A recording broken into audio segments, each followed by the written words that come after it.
Hi friends, and welcome back to Coffee with My Sunshine. Today's video is going to be my April Using Trash to Create Treasure Challenge. I will have the playlist listed in the description box if you guys are interested in checking out what everybody else made. But for my video, I'm showing you how I took some scrap pieces of fabric and turned them into a bowl, and also took some costume jewelry that my daughter was getting rid of and remade them into beautiful bracelets. So first I'm going to be starting with this fabric.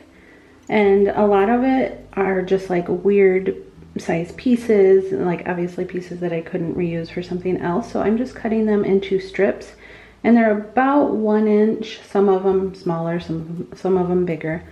And it doesn't really matter the length because you're gonna want these different lengths for this project anyway.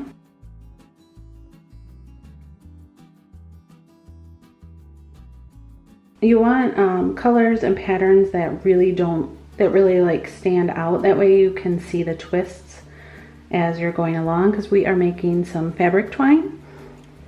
And as you can see, some of this fabric, it's all from my grandma. She had a bunch of fabric, and they were projects that she had started or just pieces that she just wasn't going to use anymore. And this green and white one I just think is beautiful, so I kept a good chunk of it because I want to make like a sundress or something. Obviously I can't make it out of this, but I would like to take it to like Joann Fabrics and kind of try and find one that matched it.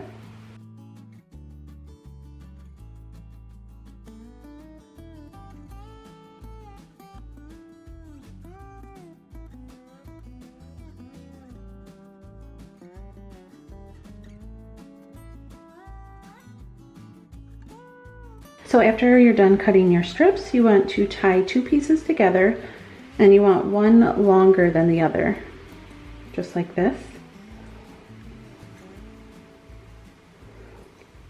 And you're going to hold on to the knot, and you're going to have one piece of fabric on the bottom and one on the top.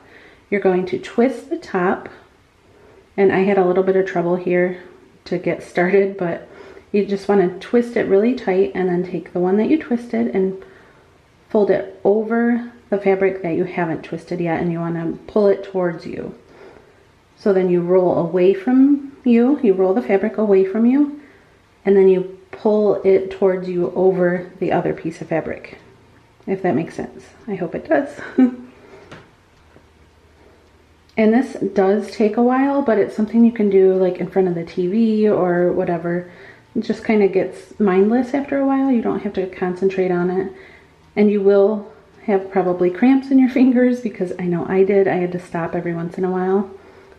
But the tighter you do it, the better it stays.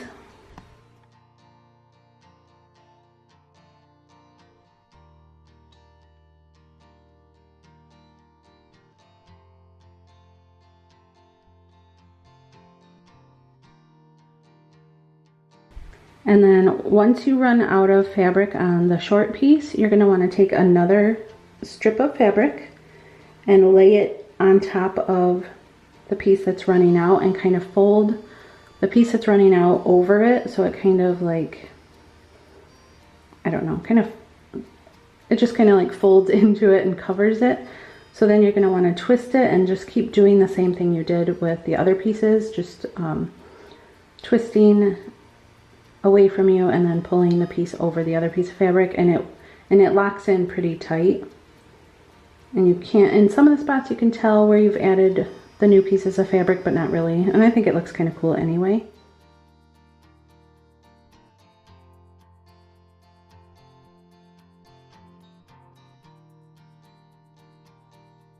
And then when you're all finished, you just tie a knot at the end and then cut it. And I'm going to be storing mine, because I'm going to be making more of these because I have so many scrap pieces of fabric. I'm going to be storing mine on a paper towel roll, so there's another piece of trash that we can use for something.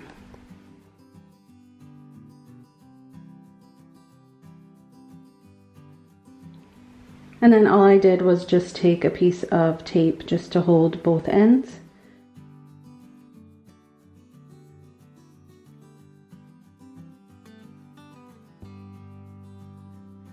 And then for mine, you can go ahead and, you know, like wrap it around a planter. You can There's so many things you can do with this fabric twine rope stuff.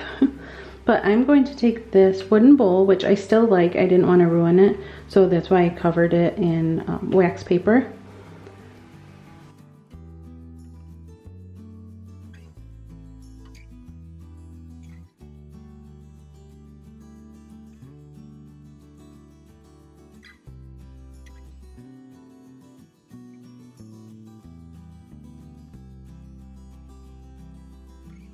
And then I just started a circle on the bottom with the rope, and then just kept using hot glue and going around the bowl.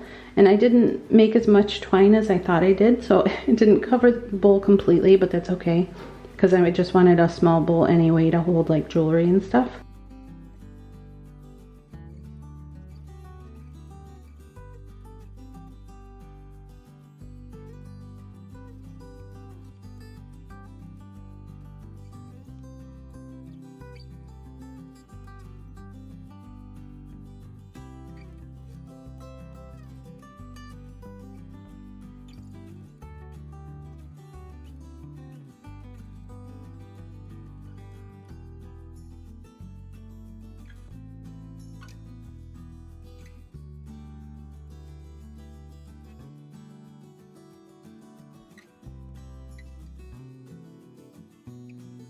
And then I just took the wax paper off and then pulled it off of the twine rope, and some of it stuck, obviously because of the hot glue. You want to be a little bit more careful than I was and make sure you're getting the hot glue more on the rope than you are the wax paper. But if yours gets stuck like mine did, all you have to do is take a hair dryer on warm and it will release the glue from the wax paper. And I think it turned out super cute. I'm loving it. It's got kind of like a boho style to it. And if you don't want those little strings hanging out, don't rip the fabric. You know, scissors obviously leaves a cleaner cut, and then you don't have all those little pieces of string. On to the next project. I am using this like costume jewelry that my daughter had. She used to like play dress up and stuff when she was little, so she had all this jewelry and she was finally getting rid of it because she's older now. So I of course held on to it because I knew I could do so many things with it. And then here I'm just taking some twine, and this is where you would want to add a button, but I did not have a button, so I just used this this little love heart that was on one of the necklaces that she was getting rid of. And then you just thread it through, and you want the ends of the twine to be even at the bottom, and you want it kind of a long piece because you can cut it if it's too long. You just can't add on to it if it's too short, if you know what I mean. So then you just knot it, and you want to leave a little space below, like if you use a button, but a little space below whatever you're using there, because that's going to be where you feed the end of the bracelet through to hold it onto your wrist. And then just tape it down. And I'm using actually this old bracelet. I loved the beads on it, but obviously it was all stretched out in spots, so I just cut it apart. And you're going to take a needle and thread, and you're going to push the needle through the knot. You want it to go through the twine, and if you had like the jewelry cord, that would probably work better, but I did not.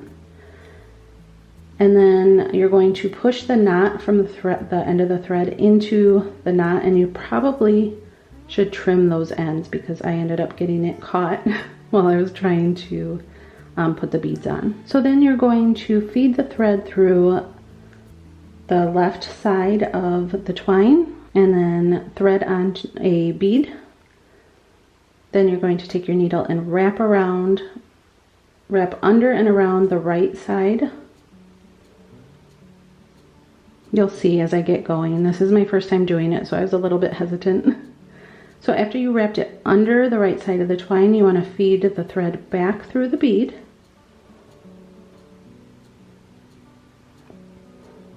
Keep watching, don't give up on me. I know it looks like a mess, but it's not, it gets better. So after you fed it through the bead, you're going to feed the thread under the left side of the twine and up and around, and then thread on another bead, and then you're just going to keep repeating this process. Going to go under the right side and then back through the bead, and then over and under the left side and feed on a bead. You get it. This is where I got the thread caught in there. That's why you want to trim those ends. And you want this to be kind of long because it's going to be a wrap bracelet. So what I found after doing this for a while, I ended up taping the two pieces at the bottom, the two pieces of the twine. It just held it so that it wasn't moving all over the place, because that's where I was struggling, and it made it just so much easier that way.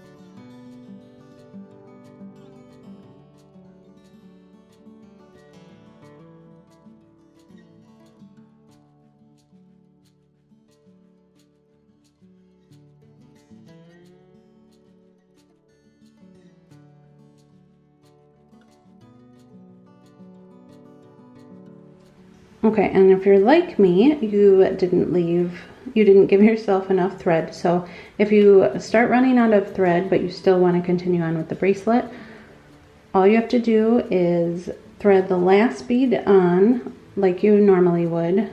Put the thread under the left side, and then once you've kind of wrapped thread around the twine, you're going to want to poke the needle under that thread and make a knot, if that makes sense. Back through the bead.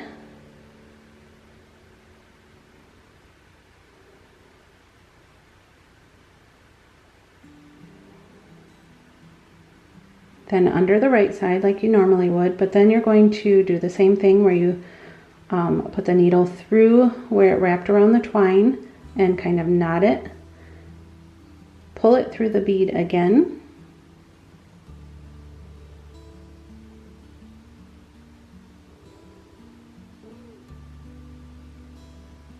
I don't know if you can tell what I'm doing, but it's hard to explain, so that's why I wanted to be quiet. So then you pull it through the bead, and then trim that piece, and then start a new piece of thread, and you're going to start it the same way you did at the top. But you're going to start on the right side, and you're going to poke the thread after you've knotted it at the end. Poke the thread through the right side of the twine. Thread it through that last bead, and you're going to want to trim those pieces just like I said at the top, but I did not, so it pulled it in.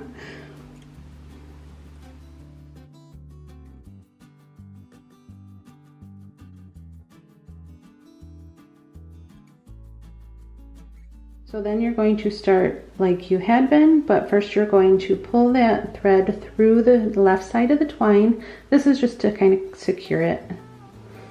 And then just start threading on the beads like you did.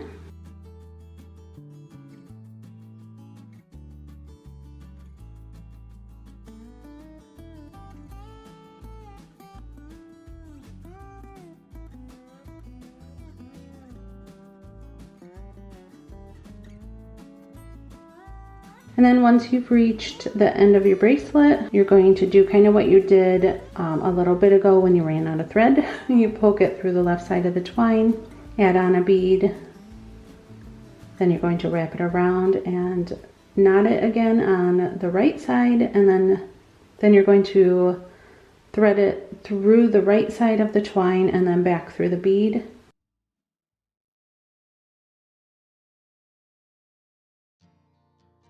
So after you're sure that you like the length of it, you can test it out, which is what I did here, just to make sure. I think next time I make one, I'm going to make it wrap around 3 times.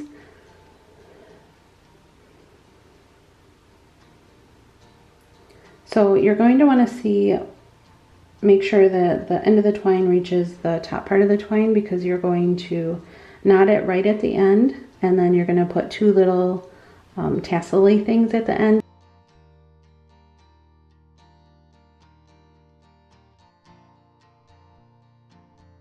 See, and this is how you attach it once it's on your wrist.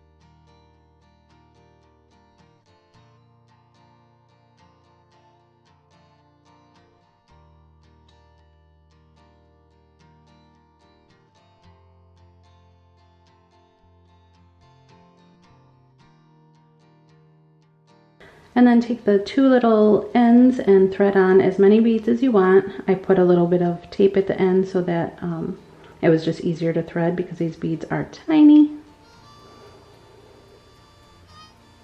And I just did a couple and let them hang a little bit and then tied off the ends and did the same thing on the other side. And I'm super happy with how it turned out. I really like it. I think both of these things are very boho, and both of them used trash that would have normally been thrown away. So I hope you guys really enjoyed this. I know it's a little bit different than what I normally do. Let me know if you do like it, and I can continue on with little projects like this. I think they're fun, and I think it's fun to just change things up. And also I've had a lot of requests for boho style. So don't forget to check out the Using Trash to Create Treasure Challenge playlist that I have listed in my description box. Everybody comes up with so many good ideas all the time. It'll give you tons of inspiration if you have trash or recyclables that you're wanting to reuse, because the goal of this challenge is to keep more items out of the landfill and turn them into something useful and give them a second life. And if you haven't subscribed already, I would love for you to join my YouTube family. Don't forget to click the bell so that you're notified of any videos that I put out there. Thanks so much for watching, guys. I hope you all are staying safe and positive, and I'll see you next time. Bye.